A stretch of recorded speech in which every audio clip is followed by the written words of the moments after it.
Good morning or good afternoon, everyone, whenever or wherever you're watching this video. Thank you for subscribing and taking time out of your busy schedule to watch today's video. I hope everyone's having the best day of their life or the best week of their life. If you found value in today's video, make sure to hit the subscribe button. Most of my videos are usually about investing, health, and life. But today's video is going to be about how to invest your first $6,000 or $5,000 into the stock market or other methods that I found useful. I also done a video on how to invest your first $1,000. If you want to watch that, you can find it on my channel. Leave a comment with how do you invest your first $6,000 or $5,000 or what you would suggest for any new investors to do in the comments below and why. Let's try to hit 7,000 subscribers in 7 months. With all that out of the way, let's get into today's video about how to invest your first $6,000 or $5,000. Florida has passed a legislation that will now make it mandatory for all high school students to take a class on financial literacy before graduation. That's fantastic news, and hopefully every other state should do the same. The first method is, so if you had $6,000 or $5,000, 20% of it should go to tech stocks, 20% should go to dividend stocks, 20% should go to growth stocks, 15% should go to index or ETF stocks, 5% should go to consumer stocks. You could even make it as 10% if you wanted to. Another 5% should go into safe haven stocks, such as gold, silver, TLT. And the remainder, you could either keep it as cash when stock market crashes or when certain things go down, or you can use that money to invest in FTX.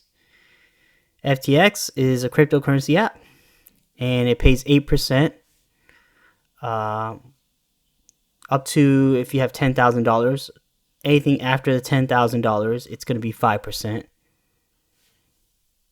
For those of you that don't have an FTX account, I highly recommend you create one. There will be a link in the description if you want to use my code for referrals. You can use it. If you don't, it's fine. There's no worries. But if you do create an FTX account, it does pay 8% on your funds. But it's only up to $10,000. All funds after the $10,000 are 5%. So you get 8% for literally doing nothing. Literally just putting your $10,000 into the app, and you'll start earning 8% API.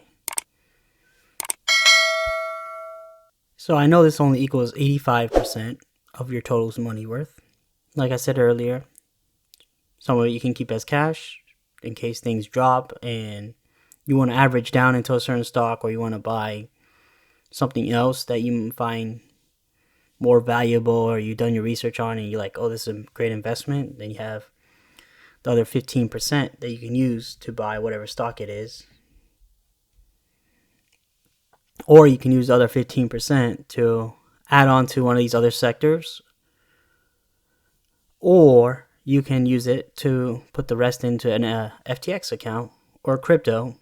The choice is really in your hands, what you want to do and what your preferred method is. And make sure always do your research before you invest in a certain company. Some of these companies that are in the image right now might be companies you might already know about or aware of. Method 2 to build your portfolio or to invest the $6,000 or $5,000 is, again, 20% in tech stocks, 20% in growth stocks, 20% in dividend stocks. I would even try to bump that up to maybe 30% in dividends because I love dividend stocks. 15% in ETFs or index, 10% in consumer, and 5% in hedge. So gold, silver, Bitcoin. And then if you really want to, you could use the other percentage or the rest of your cash to either wait for things when they're crashing, or you can invest into FTX and you can start investing in cryptos that you really like, or you can keep it there. You don't even have to invest and get 8% doing nothing. The choice is really up to you, what your preference is, but these are the options that you have.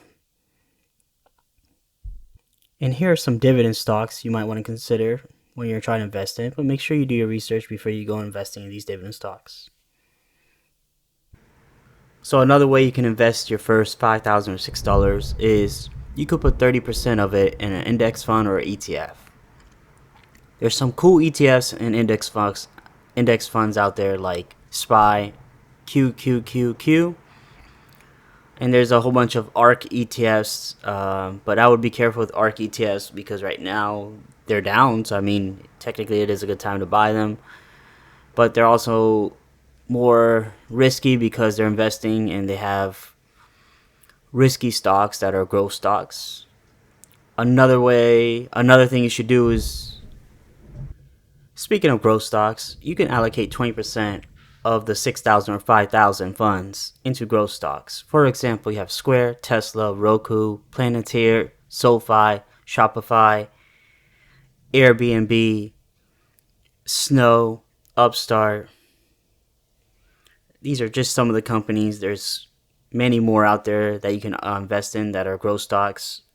So you should just do your research and find some growth stocks that you really like, that you really believe in, that have great management, that have the potential to make nice money. The next 20% should go into tech stocks. For example, you have Apple, Facebook, and Google. Right now, Facebook is down bad, so that might be a good option for you. Google's about to do a stock split. That might be another good option for you. And Apple, we know it's not going anywhere. That might be another great option for you. Next, you should invest in 20% in consumer stocks, so things you consume on a daily basis. A good example is Pepsi, if you like Pepsi, Coca-Cola, if you like Coca-Cola, McDonald's, Domino's, and there's other companies and stocks that you just probably want to do research on that are consumer stocks and that pay out nice dividends and that are stable and you don't have to worry about. You can just let it sit in your portfolio and let it do work for you over time. For example, even though I'm off of work today, technically, I'm still having stocks like Coca-Cola, Pepsi, Waste Management still doing work for me while I'm at home. So if you have $5,000 or $6,000, 5% of it should be allocated to inverse stocks. Gold, silver, GSG. These are stocks that are inverse stocks. And now you can even consider oil as an inverse stock.